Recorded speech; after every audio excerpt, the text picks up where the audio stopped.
When hard times hit, most people make the same mistake. They stock up on random cans, fill a few shelves, and assume they are prepared. But not every canned food gives you the same value. Some only save space on a shelf, while others can actually carry you through food shortages, price spikes, and weeks when fresh food gets harder to find. In this video, we are looking at 9 canned foods that do the most work when it really matters. Options that last, stretch meals, and help you build a pantry that is practical, not just full. The reason these 9 stand out right now is based on what is happening in the real market today, not on outdated prepper lists. Number 1, canned tomatoes. Canned tomatoes go first because this is not just one more vegetable in the pantry. This is the base layer that holds together soups, stews, pasta, rice dishes, and bean meals when fresh produce gets unreliable. A lot of people building a pantry for hard times make the same mistake. They buy protein, they buy starch, and they forget the one thing that turns those foods into something people want to eat more than once. Tomatoes fix that. They bring acid, body, moisture, and flavor, which means less dependence on expensive fresh produce to make a meal feel finished. Florida's freeze report estimated tomato losses on 27,900 acres at 80%, with roughly 62% of the season still left when the damage was counted. California processors told USDA they expect to contract 9.88 million tons for 2026, down 11% from the year before, with contracted acreage also down 10%. That is not a reason to panic. It is a reason to move before promotions get weaker. Paste alone is one of the highest value flavor boosters on the shelf for the space it takes. If you only grab one canned vegetable category before things get more expensive, make it tomatoes. Number 2, canned beans. Once tomatoes are covered, canned beans are the next move because they solve the biggest problem most beginner pantries have, which is reliable protein that is still cheap enough to buy in real volume. Black beans, pinto beans, kidney beans, white beans, chickpeas, the cans that turn one pot of food into several full meals. USDA's 2025 summary showed U.S. dry edible bean production fell 14% from the year before, with planted area down 11%. Then the March 2026 USDA crop report showed drought coverage across the lower 48 jumping from 43% to 55% in just 5 weeks, with the most severe drought categories more than doubling across the plains, the South, and the Midwest. That slow squeeze does not empty shelves overnight. It makes the cheapest store brands thinner, pushes popular sizes to disappear first, and widens the gap between a sale price and full price. Canned beans are already cooked, need no freezer space, and work when the power is out. A can of beans with tomatoes and corn is already a meal base. In hard times, the most valuable foods are the ones that keep showing up meal after meal without wasting fuel, time, or money. Number 3, canned sweet corn. Right behind beans is canned sweet corn, and this one deserves more credit than it usually gets. Florida's official freeze damage report says sweet corn took some of the worst losses in the state, with production losses on 45,000 acres estimated at 100%, and roughly 83% of the growing season still remaining. A Fresh Point market alert in late March said eastern corn supplies remained extremely short, demand was strong, the market stayed elevated, and quality was poor overall. Corn is not just there for color. It adds calories, texture, and a little sweetness that keeps repetitive pantry food from tasting flat. It stretches soups, chili, rice, skillet meals, and cold emergency meals when cooking is limited.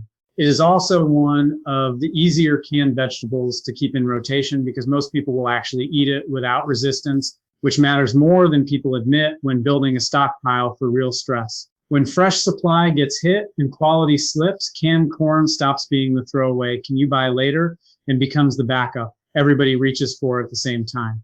Number 4, canned chicken. Once the base is covered, the next question is protein that does not depend on a freezer, a long cook time, or reliable grocery timing. That is where canned chicken becomes a serious option. Texas A&M AgriLife reported in early March that experts expect chicken output to slow and prices to climb, being direct about why.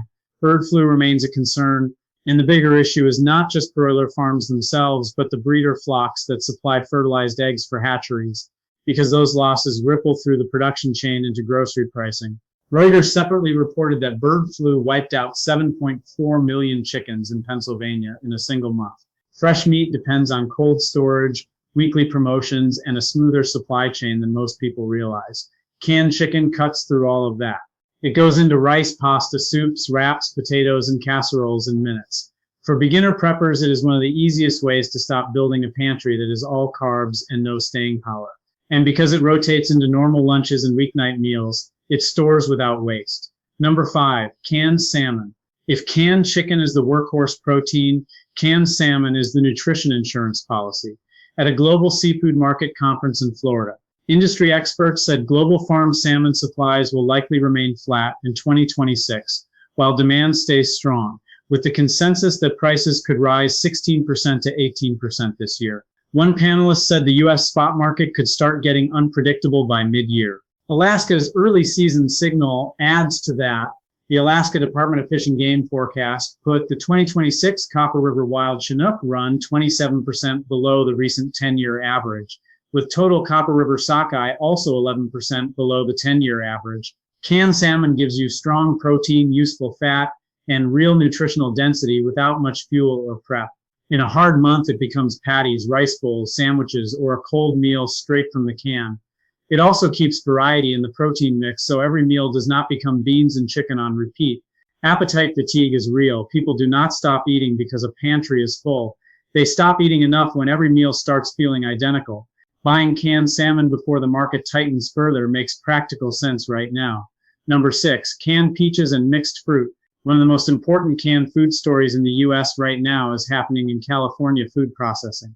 Del Monte's Modesto Cannery, its last remaining processing facility in California, is being shut down after no buyer acquired the plant. Del Monte had previously contracted about 35% of California's cling peach volume, and Pacific Coast Producers, which took over key canned fruit assets, has said it cannot replace Del Monte's full production volume. Local California reporting says growers are already ripping out peach orchards after losing the cannery outlet they depended on. For a pantry, canned fruit matters more than most prepper lists admit. It gives you something ready to eat without cooking, something that breaks the monotony of an all-salt, all-savory stockpile. A pantry that only offers starch, salt, and protein may be technically stocked, but it gets harder to live on day after day. The shelf impact here is likely thinner promotions and less depth in the cheaper fruit categories over time, not a dramatic single-day shortage. Number 7, canned coconut milk. Canned coconut milk is one of the most overlooked items on a serious pantry list, and the supply signal has been building quietly. Thailand and the Philippines are two of the largest sources of canned coconut products for the U.S. market. Both have reported tightening harvests driven by aging palm trees, irregular weather, and labor shortages in growing regions. Industry buyers have flagged reduced contracted volumes and rising input costs moving into 2026. Most shoppers will not notice until the cheaper store brand options start thinning out. What canned coconut milk does in a practical pantry is fill the fat gap that most shelf-stable plans ignore. Almost every standard shelf-stable meal is low in fat. Fat is what makes calories feel satisfying and keeps hunger from returning every 2 hours. One can add it to a pot of rice or a bean stew, turns a plain calorie meal into something that holds people.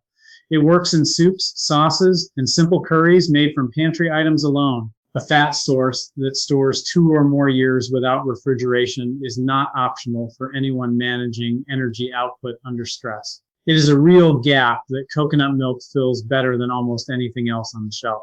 Number 8, canned lentil soup. Canned lentil soup deserves its own entry separate from plain canned beans because of what it adds that beans alone do not. Lentils are among the highest fiber, highest plant protein legumes available, and the canned soup format means zero preparation required. Open the can and eat, hot or cold. For households dealing with power outages, limited fuel, or too much stress to cook from scratch, that matters enormously.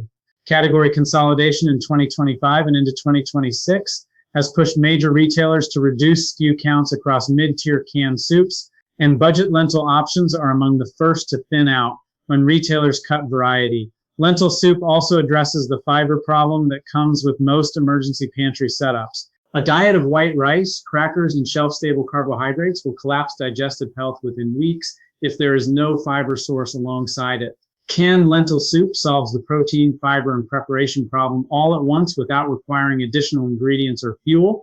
Number 9, canned pumpkin. Canned pumpkin is not a seasonal item that belongs only in October. It is a year-round nutritional tool that most pantry lists ignore entirely, and it is facing specific supply pressure right now. U.S. canned pumpkin production is dominated by a small number of processing regions, primarily in Illinois. Weather volatility in 2025 affected yields in those regions, and several processors reduced contracted volumes going into the 2026 packing season. Combined with category consolidation in the canned vegetable aisle, store brand availability is already becoming spottier at several major chains. 1 cup of pure canned pumpkin delivers over 200% of the daily vitamin A requirement, substantial fiber, and meaningful potassium at under 100 calories. In any extended pantry scenario where fresh vegetables are unavailable, micronutrient deficiency is one of the first real health problems to develop. Most shelf-stable staples deliver calories and protein, but almost no vitamin A or fiber. Canned pumpkin fills both gaps. It also disappears into soups, stews, chili, and pasta sauce without changing the flavor of the meal. If you are building a pantry that has to sustain people through weeks or months of disruption, not just a few days, the micronutrient layer matters as much as the calorie layer. Canned pumpkin is one of the cheapest ways to cover that gap before store brand options become harder to find. The common thread across all 9 is the same. None of them are here because of vague worry or old prepper logic. Each one has a real market signal behind it right now, a supply side story already moving, and a practical pantry function that holds up across multiple types of disruption. The goal is not a shelf full of random cans. The goal is a pantry where every can does real work, where each one connects to others on this list to turn basic ingredients into actual meals. That is what separates a stockpile that helps from one that just takes up space.